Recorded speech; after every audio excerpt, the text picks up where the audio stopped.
Hi, I'm Bill Patten, Interim CEO here at Rehoboth McKinley Christian Hospital. Wanted to give you an update from the board meeting that we had yesterday, August 28th. This was a regular meeting of the board. The board did its opening business, approving the agenda, the minutes from the last meeting, that sort of thing. And then we were pleased to have a presentation by Christine Antonio. Christine is the clinical director of our laboratory, and she gave the board an overview of the department functions, the staff in the department, and some of the quality improvement efforts that they have underway. This is the third such report that we've made to the board. We're doing every month a different department so that the board can be more in tune with the day-to-day operations of the organization. We've already done imaging and we've done surgical services. Next month, we're either going to do our patient financial services department or our clinics. They're arm wrestling to see who gets the honor of presenting to the board. But the board really appreciates this opportunity to have a more direct contact with departments. So I want to thank Christine for her willingness to come before the board. The board then reviewed minutes from a number of committee meetings. The board has a monthly quality committee, so they reviewed the minutes from that and approved them. They reviewed the minutes from the recent finance committee, and then they also get reports from the medical staff and the medical staff credentialing committee. And the board accepted minutes from both of those meetings, and then they approved the credentialing recommendations from the medical staff. The board is ultimately the one that's responsible for granting privileges of all physicians to practice here at Rehoboth McKinley. It's a responsibility that they take very seriously, and they do it in partnership with the medical staff. The medical staff has responsibility to actually vet the candidates to make sure that their training, their education, their background, their experience are a good fit for us. So again, the board yesterday reviewed a batch of doctors that had been recommended by the medical staff. Following review of the different committee reports, the board had several live reports, starting with the Chief Human Resources Officer, Rebecca Martel. Rebecca gave an update on some of the work that the Human Resources Department is doing. Specific things that I'd like to mention. A year ago, we did an employee engagement survey, and in the intervening time, we've been doing important work addressing some of the areas where we didn't score as well as we would like. We're actually in the process, it's going to start this Friday, doing an updated survey, a much smaller one, but to test how we're doing, to see the opinion of the employees. 8 questions we're going to be asking them. So it's an ongoing effort to make sure that our employees are satisfied with their work environment, working conditions, and their compensation and benefits. Rebecca also reported on a survey that she had done as part of the external reporting we're required to do, looking at the makeup of the employees. We look at the spread of different generations, we look at the spread of ethnicity, we look at the age of our employees, the tenure, and I'm happy to report that we have very strong numbers in almost all of these areas. Tenure, for example, average across the country would be 3 years or less. We're in excess of 8 years for our employees, 11 years if you look at our management team. We have good distribution as far as ethnicity, excellent representation of our Native American community as well as other minorities. So I appreciated the report that Rebecca gave. We also then had a report from Chris Dover, our interim chief financial officer. We had a finance committee earlier this week, and he did a quick review of the numbers. We have reported to the board June and July financials. So we're now current on our financial statements, reporting to the board. That's one area that I'm happy to report we are current on. We're still working to get caught up on things like our 990. We have filed our fiscal year 21 990, and we're actively working on the fiscal year 22 and then 23. We're also working on our audits. We're working on our 22 and 23 audits. So we're current on the financial statements. That's sort of the foundation report that we need, and we are actively working to get the other reports caught up. Some of these we will be reporting on our website, so making them available to the public. For example, that 990 that I mentioned from 2021, that's already on our website. So if you want to see information, and for many of us, it's good reading to put us to sleep, but if you're interested, it's on the website. And as we move forward, we're going to become more and more transparent with the information that we provide to the community that in the past we've held very tightly, very confidentially. This is a community hospital. We're going to be providing more of that information. So I'll update you as we get more updates on the website for you. We also had a report from Ovation, our new consulting and advisory services company. Ovation has been working hard helping us with some of our financial issues. And so Eric Jones, the senior vice president that's in charge of our account, gave a report to the board on some of the financial analysis that he had done related to charges for procedures and the resulting posting of payments. So I want to say thank you to Eric for the work that he did. And then I jumped into my report to the board. I started with several topics related to the medical staff, updated them as far as our efforts to expand our cardiology services. We currently have 1 day a week of cardiology with Dr. Guri Lay. We've signed a new agreement with him, but it is a month-to-month agreement. Their group has decided they don't want to provide services to us long-term. It's a staffing issue for them. We've looked at another company. We don't believe that the pricing from that company is appropriate for the level of staffing that they were suggesting. So we're recruiting on our own, and we have received a resume, a CV, it's called in medical staff terms, for a cardiologist.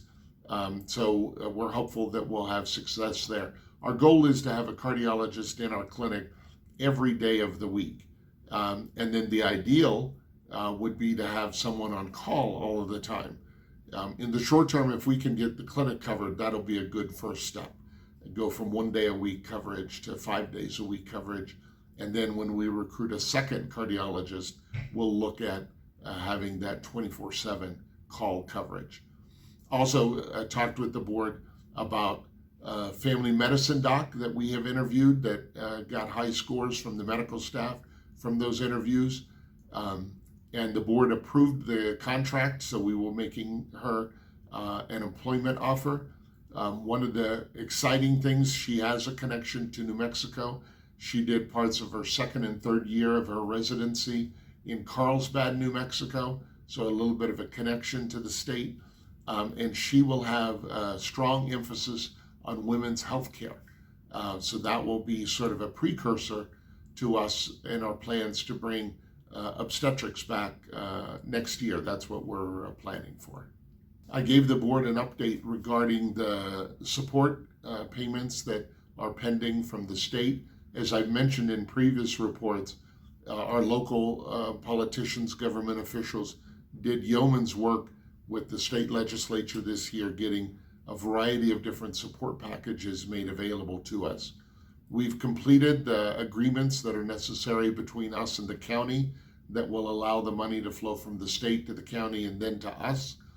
The first bundle of money is the payroll support, is what I call it. It was a total of $12 million. To date, we received just shy of $8 million.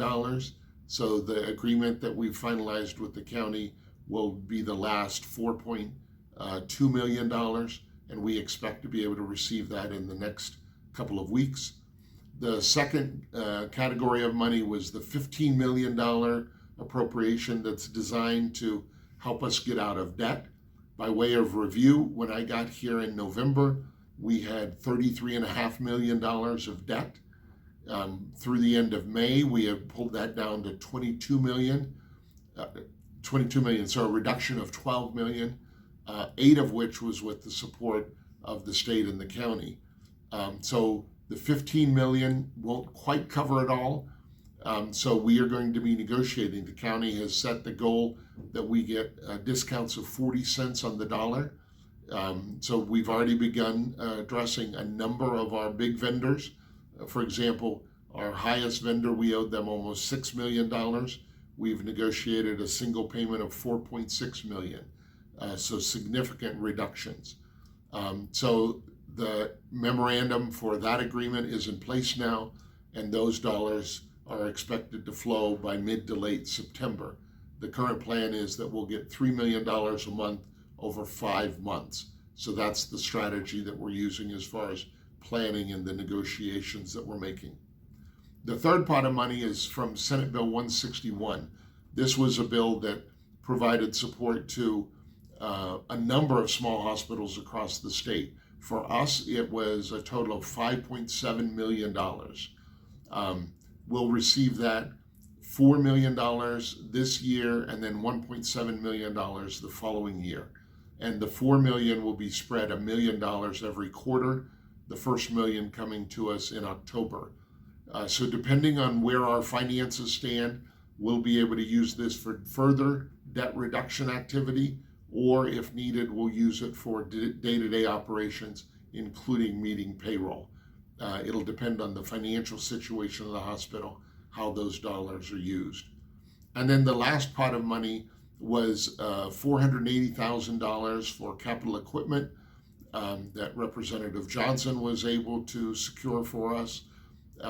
We're going to put that last in line, get the other 3 pots of money moving, and then we'll use the $480,000 for a number of pieces of capital equipment are on the list, whether it's new scope towers in the operating room, whether it's a new 3D mammography system in radiology. We have more than enough needs, but we want to make sure that we get the programs that involve millions of dollars nailed down before we ask the county to take the time to do the $480,000. We'll get to it. It's just a little bit later down the list. And then I updated the board as far as issues related to cash flow. So when I first got here, the concern was debt. And as I've just explained to you, we have a pretty good plan for how we're going to resolve most, if not all, of our debt in the coming months. So now the focus is shifted to day-to-day cash and looking hard at our operations and whether or not the hospital is sustainable without the ongoing payroll support that we've been receiving over the last few months. So gave the board an update as far as our status there and some of the steps that we're taking in response to issues that we've identified. Examples being, we're working hard to get current with our coding. We've recently changed coding companies, and as a result of that change, we've seen a little bit of an increase in our coding days, working to bring that down so that then we can generate bills and get them issued and paid in a timely manner. We're also looking at the expense side of the equation and making sure that we're only spending money where we really need to. So that was a good update to the board so that they clearly understand what our financial position is, both from a debt position, but also day-to-day operations. As it relates to operations, I had a couple of updates for the board. I talked about what we're calling the Cerner uplift. You might call it a reboot. When we installed our new electronic medical record system, Cerner, CommunityWorks, a couple of years ago, there were a number of training issues, a number of software issues that hadn't been completely resolved that have sort of been pebbles in our shoe, that annoyance that the system's not quite dialed in. So we're going to take the time. It's going to be a 20-week effort, but to get the system really dialed in, and it will fall into 3 different parts. Part 1 will be purchasing several new software modules that we currently don't have that will allow us to more efficiently bill for our new critical access status, both critical access and swing beds. That's part 1. Part 2, we're going to be revisiting some of the software that we already have and make sure that it's configured right, that it's programmed right. And then the third element of the uplift is going to be training or retraining our staff on how they can really efficiently use the system. So we have a new IT director who is going to be the project lead on this. Important work, but it's something that will allow one of the most important tools that we have to really be productive and something that people are comfortable using rather than having to constantly do workarounds that we do too often right now. Also updated the board as far as an idea to do community listening sessions. That's something that we'll be publishing more information about, but I want an opportunity to get out and talk with the community, to do quick updates, 15-20 minute update about the status of the hospital, but then to have a listening session and to see what you think we need to improve. So look for more information about that in the coming weeks. Also updated the board as far as my personal schedule. I'm having to change in October so that I can attend the annual meeting of the New Mexico Hospital Association. So always like to keep the board updated on what my schedule is.